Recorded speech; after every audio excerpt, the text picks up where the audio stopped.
어서 오세요. 괴담 들려주는 낚시꾼 괴담로 괴담집사입니다. 단팬님들, 마경이라는 말 들어보셨나요? 마경, 마계, 악마들이 있다는 곳. 그 마경과 관련된 기묘한 사연이 있어서 들고 왔습니다. 이번 이야기는 비타님께서 보내주신 사연입니다. 비타님, 사연 제보 감사합니다. 그럼 비타님의 기묘한 경험담, 느낀 그대로를 위해 보내주신 그대로 떨어드리도록 하겠습니다.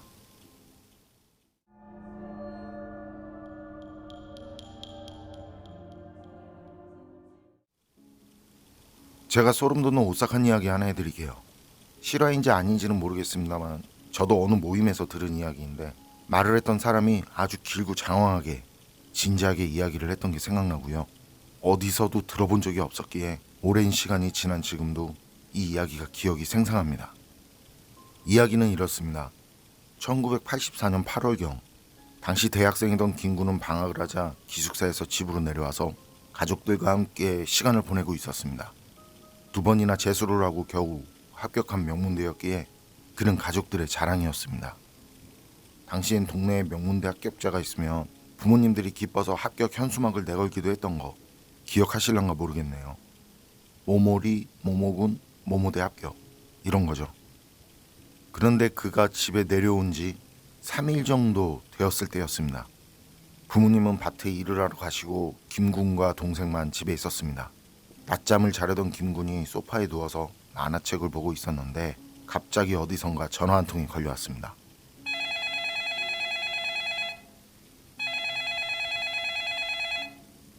지금은 스마트폰 보급으로 가정용 전화기는 거의 다 사라졌지만 이때 당시만 하더라도 가정집마다 전화기가 다 있었던 시절입니다. 처음에 김군은 귀찮아서 받지 않으려고 했지만 혹시라도 중요한 전화일 수도 있겠다는 생각이 들어서 자리에서 일어나 TV 선반의 옆에 전화기가 있는 곳으로 걸어가서 전화를 받았습니다. 그런데 김군이 그 전화를 받자마자 이상한 소리를 내며 몸을 떨기 시작했습니다. 한참 후에 김군을 발견한 것은 김군의 여동생이었습니다. 밤늦게까지 공부를 했던 김군의 여동생은 이상한 소리가 들려서 잠에서 깨어났고 거실에 나와보니 오빠인 김군이 전화기를 붙든 채 눈을 까디짓고 온몸을 부들부들 떨고 있는 것이 보였습니다. 이때 김군 여동생은 생각했습니다. 혹시 전기사고인가? 그래서 김군의 여동생은 황급히 부엌으로 뛰어가서 고무장갑을 양손에 끼고 김군에게 다가갔습니다. 김군은 여전히 이상한 소리를 입으로 내며 심하게 전신을 부들부들 떨어댔습니다. 두 눈에서는 눈물이 줄줄 흘러내렸고 입에서는 꾸덕꾸덕한 침 같은 액체가 턱밑을 타고 그의 상의를 흠뻑 적시고 있었습니다.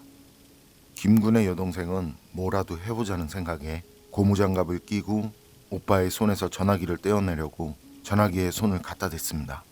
그런데 그 순간 그녀의 시야는 갑자기 암전이 되는 것처럼 까맣게 어둠에 빠졌습니다. 그녀는 어딘가로 자신의 몸이 빨려간다고 느꼈습니다. 머리가 어지럽고 구토감이 치밀어 올랐지만 상황을 직시하기 위해서 눈을 뜨고 차분하게 주변을 둘러봤습니다. 그녀가 주변을 둘러보자 온통 칠흑 같은 암흑이 모든 것을 집어삼킨 듯한 풍경이 모습을 드러내었습니다. 어두운 검은색이 먹물처럼 칠해진 수묵화 같은 괴상한 장소였습니다. 땅의 색도 흙도 동물도 나무도 구름마저 모두 먹으로 그린 수묵화 같은 검은색이었습니다. 그리고 잠시 뒤 그녀의 머리로 수천 수만 명 정도의 사람의 목소리가 한꺼번에 밀려 들어오는 듯 머릿속을 파고들기 시작했습니다. 그들의 말은 마치 이 세상에 존재하지 않는 언어 같다고 느꼈습니다. 그녀는 그 소리가 들린 순간 몸을 제어할 수 없었고 마치 감전이라도 된 것처럼 온몸을 떨면서 고통에 몸부림쳤습니다. 뇌 속을 송곳으로 후벼 파는 듯한 괴기한 목소리들과 언어가 그녀의 머릿속을 헤집어 놓기 시작했습니다. 눈물, 콧물, 침까지 다 질질 흘려가는 상황 속에서 그 목소리들은 한없이 그녀의 머릿속을 파고들며 헤집어 놓았습니다. 그녀는 공포에 사로잡혀 아빠를 불렀습니다. 무언가 자신의 정신을 조금씩 갉아먹으며 잠식하는 느낌이 들었습니다. 조금만 더 있으면 죽을 것 같다는 생각에, 그리고 그녀가 공포와 절망에 사로잡혀서 죽음을 생각하고 있을 때 누군가 자신의 이마를 강하게 후려치는 듯한 그런 통증을 느끼며 현실로 돌아와 정신을 차릴 수 있었습니다. 정신을 차려보니 한 스님이 집으로 들어와 있는 게 보였습니다. 스님은 염주를 꺼내고는 친오빠인 김군의 몸을 사정없이 후려치기 시작했습니다. 그리고 잠시 후 김군도 전화기에서 손을 떼고는 바닥에 쓰러졌습니다. 그런데 그 스님이 그런 김군을 보며 심각한 표정으로 말했습니다. 너무 늦었다.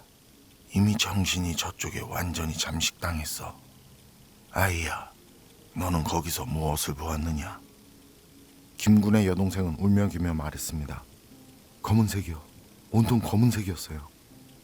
스님은 심각한 표정으로 고개를 끄덕인 후 전화기에 부적을 빼곡히 붙인 뒤 전화기를 벽에서 분리한 후에 자신의 가방에 넣었습니다. 혹시 최근에 부모님이나 오빠가 원하는 살 일이 있니? 아주 작은 거라도 괜찮으니 말해보거라. 그러나 그녀는 아무리 생각해도 딱히 떠오르는 것이 없었습니다. 오빠는 정말 착했고 아빠도 남의 보증을 대신 서줄 만큼 좋은 사람이었고 엄마도 늘 따뜻한 사람이었기 때문이었습니다. 아무리 생각해도 원한을 살 곳은 없었습니다. 그래서 없다고 대답했습니다. 그러자 스님이 다시 말했습니다. 곧 구급차가 올 거니까 기다리거라. 그리고 오늘 보고 들은 것은 평생 잊도록 하거라. 얼떨결에 고개를 끄덕인 김군의 여동생은 스님이 나가시는 것을 지켜보는데 현관문이 박살나 있는 것이 보였습니다. 그것은 아무래도 스님이 그렇게 부수고 들어온 것 같았습니다. 스님은 나가면서 알 수 없는 말을 중얼거렸습니다. 누가 전화로 마경을 이어놓은 거지? 왜 이런 고약한 짓을? 이게 일개 인간이 할 수 있는 일인가? 나무아미타불. 잠시 후 사이렌 소리가 들리고 구급차가 와서 김군을 싣고 갔지만 그녀의 오빠는 몇 년이 지나도 식물인간 상태로 깨어나지 못했습니다. 그리고 그녀는 오빠가 다니던 학교에 가서 오빠에 대한 수소문을 하고 진실을 파헤치려 노력했지만 결국 아무것도 찾지 못했습니다. 그녀는 오빠도 아빠처럼 정말 바보같이 좋은 사람이었다고 생각합니다. 오빠의 친구들이 기억하길 오빠는 말수가 적었지만 누구에게나 친절하고 좋은 사람이었다고 합니다. 그냥 오빠는 조용한 사람이었고 여자친구가 한 명 있었는데 순간 그녀는 의문이 들었습니다. 오빠가 평소에 여자친구가 있다는 이야기를 한 번도 가족들에게 한 적이 없었고 방학이 돼서 집에 올 때면 늘 그래왔던 것처럼 조용히 와서 아버지 일을 돕다가 가는 게 전부였기 때문이었습니다. 그 여자는 휴학을 했다고 했고 연락처를 알 수도 없었습니다. 일반인에게는 개인의 정보를 알려주지 않으니까요. 그저 그때 스님이 말한 마경이란 말의 의미만 간신히 알아낼 수 있었는데 그마저도 너무 허황돼서 화가 날 지경이었습니다. 마경, 악마가 있는 곳, 마계, 마굴, 만마전, 복마전처럼 악마가 사는 곳을 의미한다고 하는데 마경의 실체는 도대체 무엇이고 누가 어떠한 원한으로 무슨 이유로 건강하고 착했던 자신의 오빠를 폐인으로 만들고 결국은 죽음으로 몰아넣었는지 이유를 알지 못한 채 시간만 흘러갔고 그녀는 그때 일을 떠올리며 늘 분하고 속상해서 생각이 날 때마다 눈물을 흘렸다고 합니다. 그날 그 사건이 있던 날 백치가 돼버린 그녀의 오빠 김군에 대해선 결국 몇 년 후 아버지가 생명 유지를 포기하자고 했고 이제 그만 오빠를 편하게 해줘야겠다는 생각에 그녀 역시 찬성했다고 합니다. 그렇게 그녀의 오빠는 가족들이 보였을 때 영원한 안식을 가지게 되었습니다. 가족들은 모두 슬퍼하며 김군을 추억했습니다. 어머니는 통곡하고 아버지는 그런 어머니를 위로하였고 답답한 김군의 여동생은 밖으로 나왔습니다. 그런데 오빠의 여무라는 염장이가 그녀에게 다가와서 이상한 말을 하기 시작했습니다. 내가 이 짓으로 밥 먹고 산 지 30년이 넘었는데 이런 지독한 경우는 처음 봐. 담배를 입에 물고 불을 붙인 염장이 장노인은 허공으로 담배 연기를 내뿜으며 혀를 찼습니다. 김군의 여동생은 그런 그의 말이 신경 쓰여 그에게 다그치듯 물었습니다. 뭐 때문에 그러는지, 혹시 오빠에게 무슨 일이 있는지. 담배를 몇 모금 더 들이킨 그는 신경질적으로 담배를 바닥에 비벼 끄면서 그녀를 노려보고 말했습니다. 아가씨 오빠는 저주받았어. 그것도 아주 지독한 저주야. 이런 수준의 저주는 내가 살다가 처음 봐. 나도 이 짓을 오래 하다 보니까 무당도 알게 되고 이쪽 세계에 있는 사람들을 많이 알게 되고 듣는 것도 많단 말이야. 그리고 나도 오래 하다 보니 시신을 보면 말이지 어느 정도 촉이 온단 말이야. 그런데 아가씨 오빠는 누군가에게 지독한 잘못을 한 것 같아. 내가 듣기로는 말이야. 잘 들어 아가씨.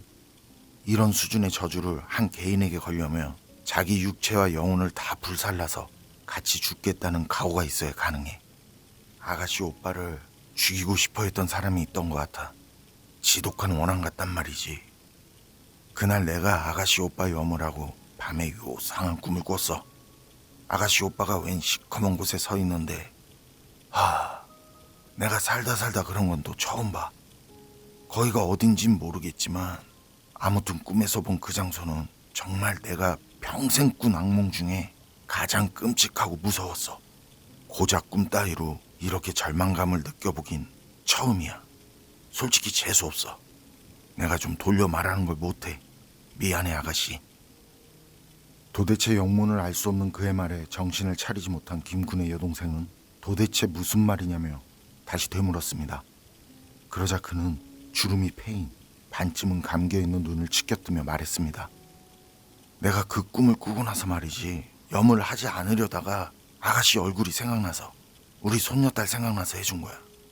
그리고 이 돈은 가져가. 이 돈 받으면 재수 없을 것 같아.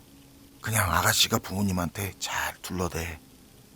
그래서 그녀는 그날 그녀가 본 장소에 대한 것을 이야기했고 염장이 장로인은 그녀의 이야기를 듣다가 갑자기 바닥에 있던 자루에서 팥과 소금을 꺼내 자신의 몸에 연신 뿌려대면서 대화를 이어나갔습니다.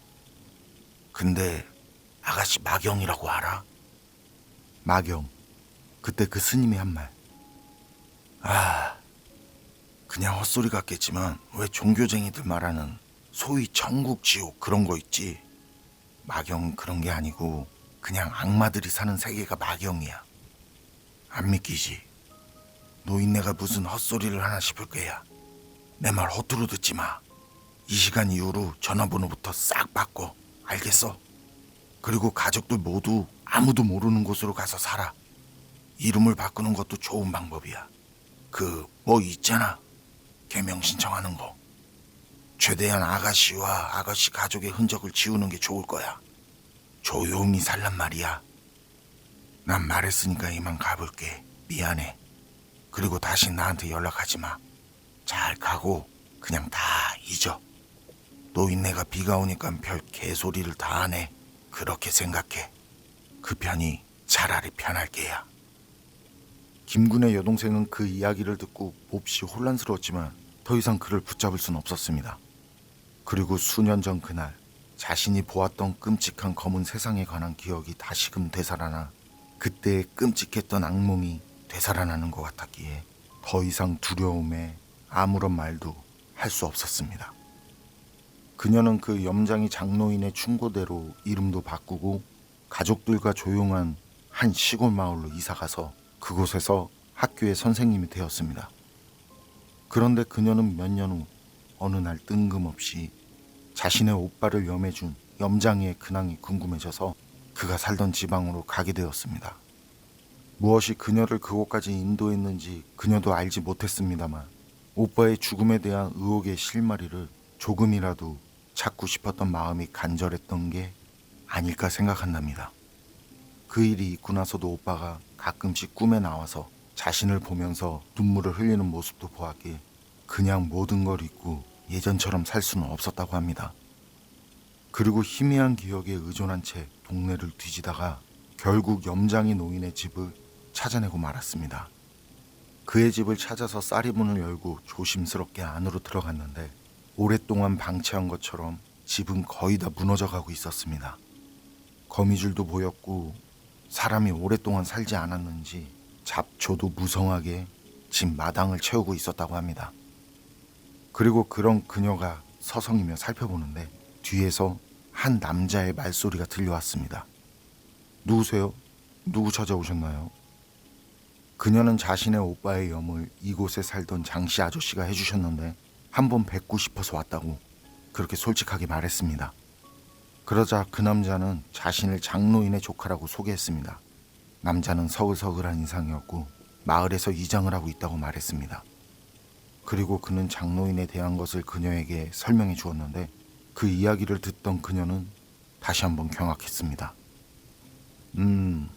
언제부턴가 어느 집 염을 해주고 나서부터 삼촌이 변하시기 시작했어요.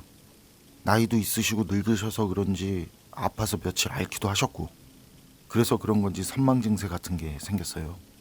그러다 돌아가셨어요.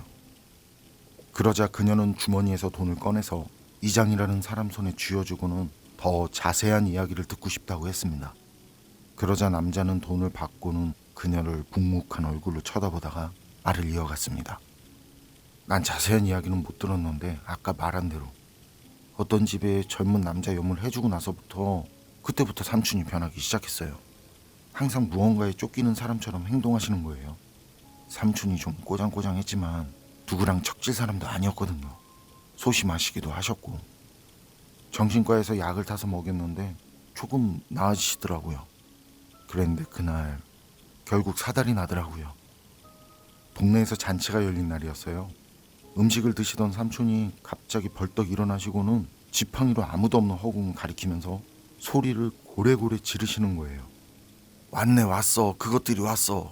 결국 왔어. 그런 말을 하시면서 막 실없이 웃으세요. 그러더니 저보고 살려달라고. 살려줘, 살려줘, 경문아. 삼촌 좀 살려줘. 경문아, 나 좀 살려줘. 이러시다가 갑자기 온몸에 경련이 오더니만 쓰러지신 거예요. 그래서 결국 정신병원으로 삼촌을 옮기기로 했는데 이게 제가 이야기한다고 들으실 분도 아닌지라 며칠 후에 삼촌네 집을 찾아갔거든요. 그런데 그때 제가 막 삼촌을 발견했을 때 어땠냐면요. 집 안에 벽이 온통 피갑칠이 되어 있었어요. 게다가 삼촌은 상체만 남은 채로 말이죠. 한쪽 벽면에 쓰러져 계셨는데 그때 두 눈은 누가 뽑아갔는지 눈알이 없더라고요. 너무 끔찍했어요. 진짜. 거기다가 혀까지 길게 빼물고 있는 걸 보니까 그거 보고 나도 기절할 뻔했다니까요. 그냥 삼촌네 집에 멧돼지들이 들어온 건지 개가 들어온 건지 온몸이 마치 짐승한테 뜯겨먹힌 것 같았다니까요. 이게 사람이 할 수 있는 짓이 아니잖아요. 그래서 물어봤더니 경찰은 멧돼지 짓이 아니냐고 하는 거예요. 그때 당시에 제대로 현장 보존도 안 되고 과학수사도 안 됐잖아요. 경찰한테 막 따졌어요. 멧돼지가 어떻게 사람을 이 지경으로 만드냐고. 아무리 우리 삼촌이 노인네여도 며칠 전까진 정정했던 양반이었는데 이렇게 일방적으로 겨우 산짐승 같은 거한테 당할 뿐이 아니라고요. 이게 말이 된다고 봅니까? 화도 내보고 할 수 있는 건 다 해봤는데 결국 그냥 사건이 야생동물 짓으로 무마되고 덮였어요. 뭔가 꺼림칙했지만 생각할수록 저도 너무 고통스럽기도 해서 그래서 그냥 나도 잊고 살고 있었어요. 분명한 건 저나 가족들이 이 삼촌을 정신병이 있는 것처럼 생각했지만 정말 삼촌은 미친 게 아니고 무언가에 쫓기고 계셨던 것 같다는 그런 확신이 들더라고요. 그의 이야기를 끝으로 더 이상 어떠한 단서도 찾을 수 없었는데 단 한 가지, 그 염장이 장로인이 마지막으로 염을 했던 사람이 자신의 오빠였다는 것 정도만 알게 되었다고 합니다. 이 이야기는 여기까지입니다. 그녀는 결국 자신이 살던 곳으로 돌아와 가족과 함께 별일 없이 여생을 보내고 있다고 합니다. 하지만 그날 전화기를 만졌을 때 보았던 검은 세상, 스님이 말했던 마경을 보았던 기억은 아직 그대로 그녀의 기억 속에 강렬하게 남아있다고 합니다. 그녀는 지금도 자신의 오빠를 저주한 것이 누군지, 장로인을 죽인 존재들은 누구인지 궁금했지만 오랜 세월이 지난 현재까지도 단 하나의 실마리조차 잡지 못하고 있다고 합니다. 오빠의 여자친구였다는 사람도 백방으로 수소문하고 찾아봤지만 작은 실마리조차 찾지 못했다고 합니다. 오빠와 염장이 장로인을 그렇게 만든 게 그 여자친구란 사람의 짓인지 아니면 과학적으로 설명할 수 없는 그냥 재앙 같은 것이 자신의 가족에게 닥쳐온 건지 오랜 시간이 지난 지금까지도 의문이 풀리지 않았다고 합니다. 이야기의 서두에 거론한 것처럼 이 이야기가 진짜인지 허구인지 그것은 알 수 없습니다. 비타님 사연은 여기까지인데요. 몇 번을 봐도 흥미롭고 소름 돋는 사연이었는데요. 정말 마경이라는 곳이 있어서 사연자의 오빠도 그렇고 염을 했다는 장씨 노인도 그렇고 모두 어떤 저주와 관련이 있어서 그 마경으로 끌려간 것일까요? 사연들을 보면서 늘 드는 생각이 우선 전 종교적으로도 사후세계가 있다고 믿고 있고요. 분명 지옥과 천국도 있다고 믿고 있어요.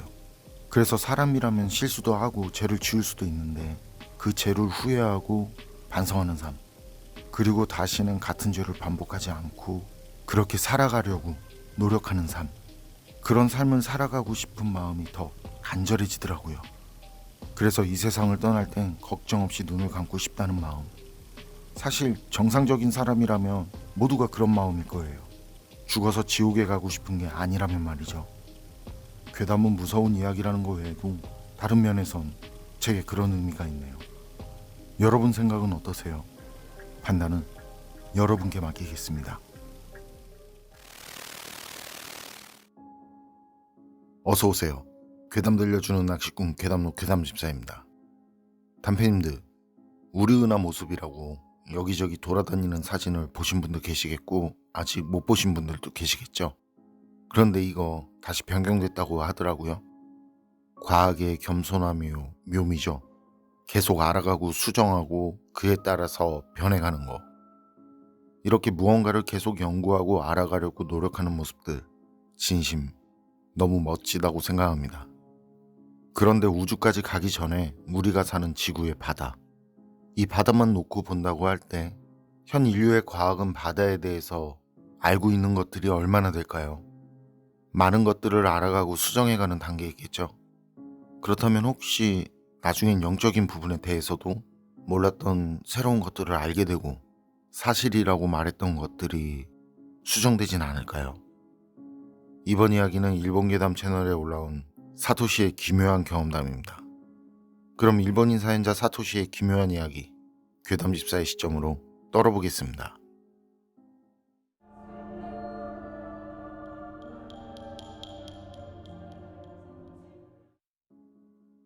제가 소름 돋는 오싹한 얘기 하나 해드릴게요. 이건 제가 직접 경험한 이야기는 아니지만 제게 낚시를 알려주고 지금도 같이 동출하고 있는 존경하는 인생 선배인 야마다 씨한테 들은 이야기인데요. 야마다 씨가 젊을 때 그때 어업 쪽에서 배를 돌리는 그 회사를 경영하고 있었대요.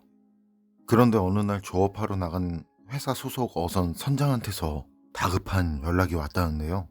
그때 선장이 말하는 목소리가 굉장히 흥분된 상태였고 무서운 무언가에 겁을 먹은 것처럼 그렇게 떨고 있었다더라고요. 선장 얘기 들어보니까 선원인 다나카 씨가 갑자기 죽었는데 그 죽은 모습이 설명이 안 되고 이상하더라는 거예요. 야마다 씨는 그때 떨면서 말하는 선장 말을 듣는데 선장이 얼마나 겁을 먹었는지 그때 선장이 말하는 어선 내의 상황이 야마다 씨 자신한테도 그대로 전달될 정도였다는데요. 보고만 들은 자신도 그 정도인데 선장이랑 배에 탄 선원들은 어떻겠냐 싶더라는 거예요. 그래서 선장한테 야마다 씨 자신도 최대한 침착하게, 일단 동료가 죽어서 혼란한 기분인 건 알겠는데 선장인 당신이 당황해서는 안 된다고. 선장인 당신이 지금처럼 당황하고 겁을 먹고 있으면 선원들은 더 동요하게 된다고. 힘들겠지만 최대한 차분하고 냉정히 대처하라고. 그렇게 말하고는 근처에 있는 가장 가까운 항구로 가라고 지시하고 야마다 씨 자신도 바로 그 항구로 갔다는데요. 항구에 도착해서 다나카 씨를 보니까 다나카 씨는 그냥 편안하게 자는 듯한 모습으로 누워있고 선장이 말한 거랑은 다르게요. 그리고 도착했을 땐 이미 경찰들이 와서 현장 조사랑 검시를 하고 있었다더라고요. 그런데 선장이며 선원들 표정이 진짜 무슨 못 볼 걸 본 사람들 마냥 엄청 겁에 질린 표정이더라는 거예요. 그래서 그 틈에 야마다 씨가 선장하고 선이한테 무슨 일이 있었는지 물어봤더니 그때 선장과 선원들의 증언은 이랬어요. 다나카 씨가 죽기 전날 낮에 처음 보는 물고기가 낚였다고 그래요. 새까맣고 번들번들한, 모양은 예쁜데 얼굴이 사람 얼굴처럼 생겼고 어쨌든 처음 보는 큰 물고기였다는데요. 그걸 본 선원들이 이런 물고기는 처음 본다고, 기분 나쁜 물고기라고 그런 말들을 하니까 그때 다나카 씨가 먹어보자고 했다네요. 다나카 씨의 그 말에 선원 모두가 느낌이 좋지 않다고 그만두라고 말렸는데 다나카 씨가 선원들 말을 듣지 않고 결국엔 그 검은 물고기 배에 칼을 찔러 넣었는데 그때 기분 나쁜 소리, 비명, 그 검은 물고기가 괴성을 냈다고 하더라고요. 그 소리 마치 이 세상 소리가 아닌 것 같은, 선원들 모두 처음 들어보는 소리였다고 그래요. 그 소리를 들은 선원들은 좀 전보다 더 기분이 나빠져서는 다나카 씨한테 바로 바다로 던져버리라고 말을 했지만 다나카 씨는 끝내 그 말도 듣지 않았고요. 결국 다나카 씨에 의해 몸쪽 반쪽이 회쳐진 검은 물고기, 그때 선장 얘기로는 그 회쳐진 모습, 그게 광어회랑 비슷했다고 해요. 그냥 보기엔 굉장히 탄력이 있고 맛있어 보였다고 하더라고요. 하지만 선원들은 물고기가 내는 그 묘한 비명소리를 들은지라 그때 선원들 중에서는 다나카 씨 말고는 아무도 선뜻 그 회를 입에 가져가는 사람이 없었던 거죠. 다나카 씨는 그 회를 볼이 터지도록 입에 넣고는 연실 맛있다고 그런 말을 하면서 먹어댔는데 나중엔 다나카 씨도 먹을 만큼 다 먹고 이 다른 선원들은 아무도 손을 대지 않으니까 먹다 남은 살이며 그 검은 물고기의 반쪽 남은 몸통을 그대로 바다에 던져버렸다는데요. 그 다음날 아침 선장은 사람들이 모두 배 뒤쪽에 모여서 웅성거리고 있다는 보고를 받았대요. 그리고 그 보고가 끝나기가 무섭게 다른 선원 하나가 급하게 달려와서는 다급하고 흥분된 그런 상태로 선장한테 빨리 배 뒤쪽으로 와보라고, 그 말에 선장이 배 뒤쪽으로 가서 스크류 부분을 보니까 버린 물고기 있잖아요. 몸통 반쪽만 남은. 그렇게 몸통 반쪽만 남은 검은 물고기가 따라오고 있더라는 거죠. 전 이쯤에서 야마다 씨한테 그거 진짜 실화냐고, 아니 어떻게 회를 뜨고 남은 그 반쪽 몸통이 따라오냐고, 혹시 스크류에 감겨있던 거 아니냐고 그렇게 물어봤거든요. 근데 야마다 씨가 그런 거라면 내가 자네한테 말도 꺼내지 않았겠지? 선장도 선원들도 내 거짓말할 사람들이 아니고, 그런 말을 하면서 얼굴빛이 굳더라고요. 야마다 씨 말로는 제가 생각한 그런 게 아니라 선장이나 선원들이 본 그때 광경은 내장도 다 빼내고 몸통도 반만 남은 검은 물고기가 자력으로 헤엄쳐서 배를 따라오고 있었다는 거였어요. 전 그 말을 듣고 이거 진짜 소름이다, 이건 말도 안 되는 얘기다, 이런 생각을 하고 있는데 그때 다른 선원 하나가 선장한테 와서는 하는 말이 다나카 씨가 죽어있다고. 그래서 선장이 주변을 둘러보니까 역시나 다나카 씨 모습이 보이지 않더라고. 선장은 그 뒤 황급히 다나카 씨가 자고 있던 선실로 갔다는데요.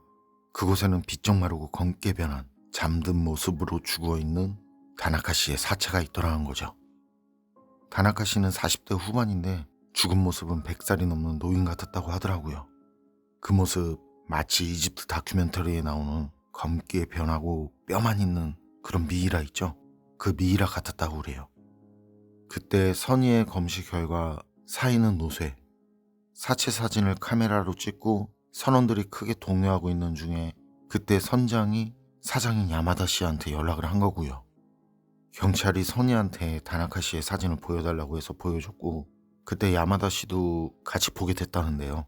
경찰도 그렇고 야마다 씨도 그렇고 거기서 사진을 본 모두가 이거 완전히 이집트 미이라 아니냐고 그렇게 놀라서 말들을 할 정도로 다나카 씨의 사체는 검게 비쩍 말라 있더라는 거죠. 하지만 그건 배에서 죽은 뒤 바로 찍은 사진이고 배가 항구로 돌아온 뒤 다나카 씨의 사체는 자는 것처럼 깨끗한 상태, 그런 상태로 변했다고 하더라고요. 부검 결과는 신부전이라는 결과가 나왔고요. 노쇠한 모습의 사진은 야마다 씨 회사로 반환되었고요. 다나카 씨의 부모님과 친척들에게는 끝내 그 사진을 보여줄 수가 없었다고 하고요. 사진 자체만으로도 기분 나쁘고 재수없었기 때문에 야마다 씨, 선장, 선의, 사건 담당자가 의논해서 다나카 씨 사진은 소각 처분했다는 말이었어요. 전 그 얘기를 들으면서도 마지막까지 반신반의를 했는데요. 그래서 야마다 씨한테 진짜 그런 일이 있을 수 있나라고 했거든요. 그랬더니 야마다 씨가 사토시, 네가 이 얘기 믿건 안 믿건 이건 진짜 있었던 일이야. 괴담수산 알지? 거기 사장이 그때 선장이고 괴담병원 원장이 그때 선이고 괴담경찰서 서장이 그때 사건 담당자였으니까 궁금하면 직접 가서 물어보거나 사건 열람은 신청해서 볼 수도 있을 거다. 그렇게 말하고는 표정 없는 얼굴로 먼 바다를 바라보면서 감정이 없는 말투로 덧붙여서 말하더라고요. 사토시, 바다에는 말이지 인간의 힘이 미치지 못하는 무언가가 있어 라고 말이죠. 사토시 사연은 여기까지인데요. 사람 얼굴과 닮은 반토막 난 검은 물고기, 이거 앞뒤로 반토막이 아니라 옆으로 반토막이겠죠. 헤엄치려면 꼬리 지느러미는 있어야 하니까. 전 생선을 좋아하지 않아서 거의 먹지 않는데, 그래서 회에 대해서 잘 모르고 회 뜰 줄도 모르고요. 그 회를 떴다는 얘기가 나와도 앞뒤 반토막으로 생각했었거든요. 그런데 배를 따라오고 있었다는 말에 아, 옆이구나, 꼬리 지느러미는 있어야 하니까 그랬었습니다. 어쨌든 그건 그렇고, 진짜 사람 얼굴을 한 그런 물고기가 있으면 그거 먹고 싶을까요? 암만 생선을 좋아해도 그건 좀 어려울 것 같은데. 그리고 검은 물고기가 따라온 거랑 다나카 씨의 죽음이 관계가 있는 게 아니라 검은 물고기 체내에 다른 안 좋은 물질이 있었던 건 아닐까요? 마치 보거의 독과 같은 그런. 여러분 생각은 어떠세요? 판단은 여러분께 맡기겠습니다. 어서오세요. 괴담 들려주는 낚시꾼 괴담로 괴담집사입니다. 탐패님들, 확 묻어버리고 싶다, 이런 말 들어보신 적 있으시죠? 이거 정말 무서운 말이잖아요. 그리고 진짜 그러면 그건 범죄고. 그런데 이렇게 살벌한 행동과 관련된 소름 돋는 기묘한 이야기가 있더라고요. 이번 이야기는 일본 괴담 채널에 올라온 사토시의 기묘한 경험담입니다. 그럼 일본인 사연자 사토시의 기묘한 이야기, 괴담집사의 시점으로 떨어보겠습니다.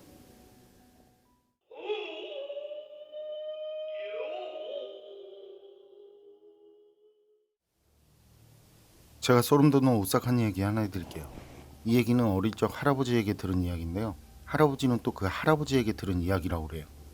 할아버지의 할아버지는 이른 메이지 시대에 태어났고, 게다가 산촌에서 자랐기 때문에 여러 가지 기묘한 풍습을 알고 계셨는데, 그런 것들을 할아버지가 어릴 때 자주 이야기를 들려주시던 분이셨대요. 아래부터는 할아버지의 할아버지를 그냥 할아버지라고 말씀드릴게요. 할아버지 마을에는 장례 당번이라고 하는 역할이 있었는데 말이죠. 그건 새 집이 한 조를 이루고 있었고요. 마을에 초상이 났을 때 번갈아 돌아가면서 유해를 매장하는 일을 했다고 하더라고요. 당시 할아버지의 마을은 아직 토장을 하던 지역이었고요.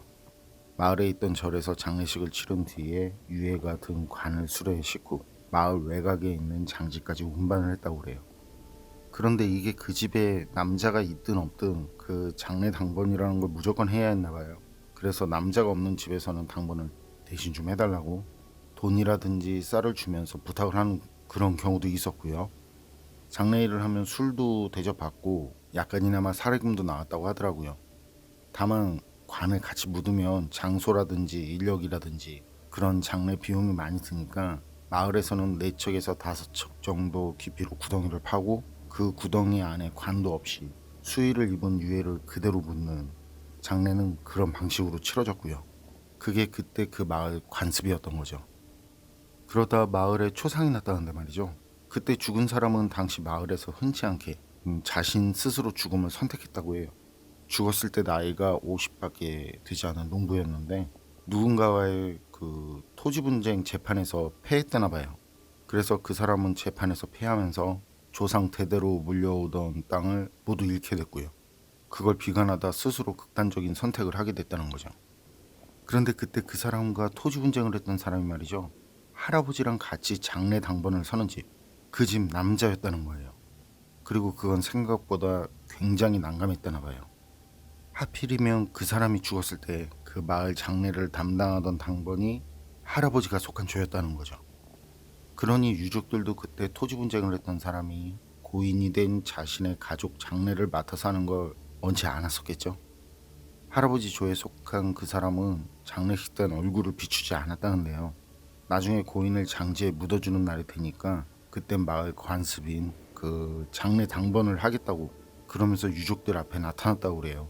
그래서 그 사람한테 이제 마을 사람들이 염치도 없다고, 어떻게 그 사람이 승소를 했는지는 모르지만 아마 실은 그 땅도 사실 죽은 사람 집안 땅이 맞나 싶어요. 마을에선 그 사람을 좋아하는 사람이 없었다라고 하시더라고요. 평소 욕심도 많고 아주 거만한 사람이었다고 말이죠. 그때도 그렇게 모습을 나타낸 게 말이죠. 마을에서 사람들한테 약한 모습을 보이고 싶지 않다는 그런 허세에 뭔가 또 자기 이익을 챙기려는 계산이 숨어 있었던 것이 아닐까 하고, 이게 그때 그 사람이 나타났을 때 마을 사람들이 가진 생각이었다나 봐요. 어쨌든 장례 때는 관 속에 옛날 돈을 넣어준다든지 하는 그 각 지역마다 고유한 풍습이 있었다는데요. 할아버지 마을에서는 고인의 입에 꽈리를 넣어주는 게 그게 마을 장례 풍습이었다고 하더라고요. 표면적으로는 저승길을 위로하는 것으로 되어 있었지만요. 이게 사실은 다른 진짜 의미가 있었는데, 무슨 이유에서인지 그 마을에서는 죽은 사람이 입을 열지 못하도록 죽은 자의 입을 영원히 봉하기 위함이었다는 거예요. 장례식이 끝나고 절 밖에서 기다리고 있던 할아버지와 소송을 했던 사람, 그리고 다른 한 사람, 이렇게 셋이서 수레, 관과 괭이 등 도구를 싣고, 그리고 가로등은커녕 민가에서 새어나오는 불빛도 없는, 달빛마저 없는 밤길을 수레에 동여맨 호롱불에만 의지해서 묘지까지 이동했다고 하는데요.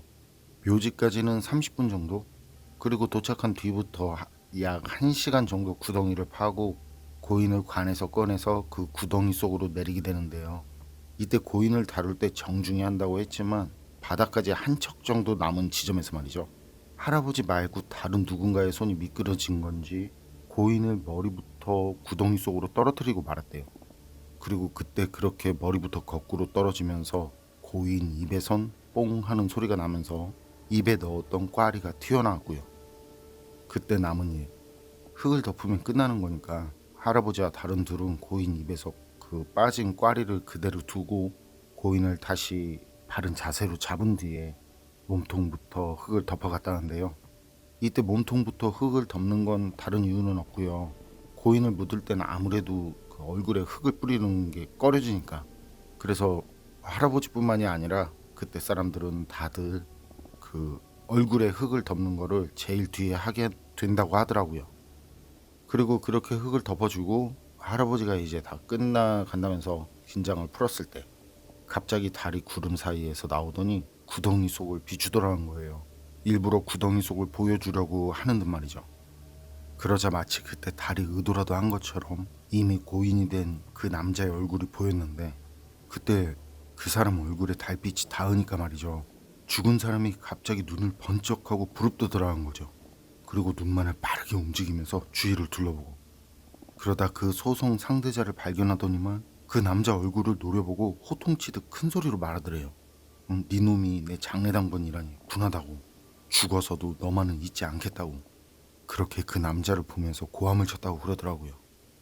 그러니 할아버지는 물론 그 같이 있던 사람들은 곡괭이고 뭐고 다 던져버리고는 뒤도 돌아보지 않고 각자 도생 그 자리에서 뿔뿔이 도망쳤고요.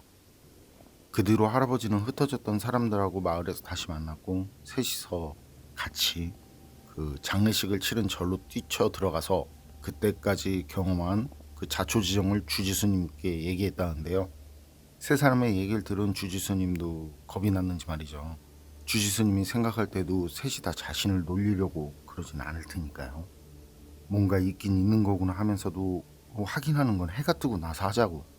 그래서 할아버지 일행은 절에 있는 방 한 칸을 얻어서 밤을 보냈고, 그리고 주지스님은 아침까지 경을 외우고, 다음날 아침 해가 뜨고 묘지로 가려는데 같은 방에서 있던 그 소송 상대자 모습이 보이지 않더래요.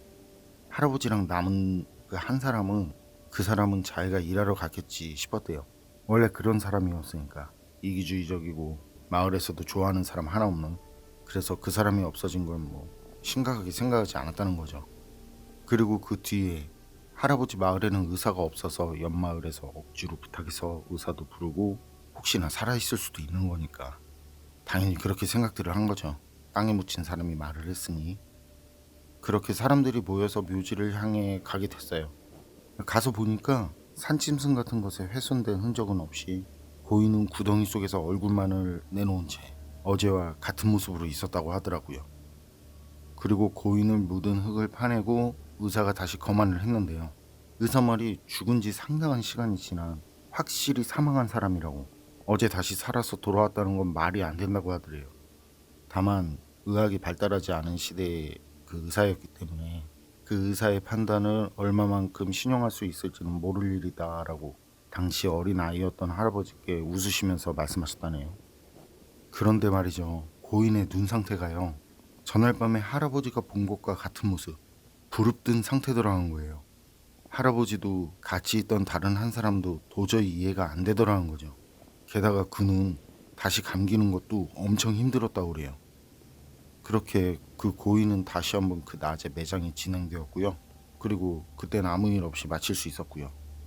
그리고 그때 보이지 않던 그 소송 상대자, 마을에서도 반년 정도 행방이 묘연했다는데요. 나중에 마을 사냥꾼이 산속에서 말이죠, 죽어있는 그 소송 상대자를 발견하게 됐는데, 누가 그랬는지는 몰라도 땅에 묻힌 채 빼꼼히 얼굴만 내밀고 있는 그런 상태였다고 그래요. 그리고 사체를 꺼내려고 들어올렸을 때 입에서는 툭 하고 꽈리가 튀어나왔다고 하더라고요. 일본인 사연자 사토시의 이야기는 여기까지인데요. 죽은 사람이 다시 살아났다는 이야기는 많으니까, 그래서 우리나라도 3일장을 치르는 거잖아요. 고인이 되신 분이 혹시나 다시 깨어나실까, 아니면 다시 깨어나시길 바라는 마음에서. 그런데 입에서 꽈리를 뱉어낸 그 이기주의 소송남을 죽인 누군가가 죽은 뒤에도 입 다물고 있으라는 뜻으로 꽈리를 소송남 입에 넣어줬겠죠. 누구일까요? 소송남과 다퉜던 고인이 된 그 남자? 그건 말이 안 될 것 같고, 유족일까요? 아님 소송남을 평소에 미워하던 사람? 어쨌든 이 모든 것들이 재물욕이 부른 참사였네요. 안타깝습니다. 그리고 그렇게 이기주의적이지 않고 남의 것을 탐하는 욕심이 없는 사람이었다면 그 끝이 저토록 비극적이진 않았을 텐데 말이죠. 이런 말이 있죠. 사랑받고 싶으면 사랑하고 사랑받을 행동을 하라는. 누구 말이더라? 어쨌든 개인적으로는 이 말이 떠오르는 사연이었는데요. 그래도 살만한 세상이다 라고. 정말이지 아직 세상은 좋은 사람들이 더 많아서 그래도 살만한 세상이다 라고 아이들에게 말해주고 싶네요. 괴담록 오늘 이야기는 여기까지입니다. 그럼 전 다음에 또 다른 사연으로 찾아뵙겠습니다. 늘 건강하시고 평온하세요. 함께 해주셔서 고맙습니다.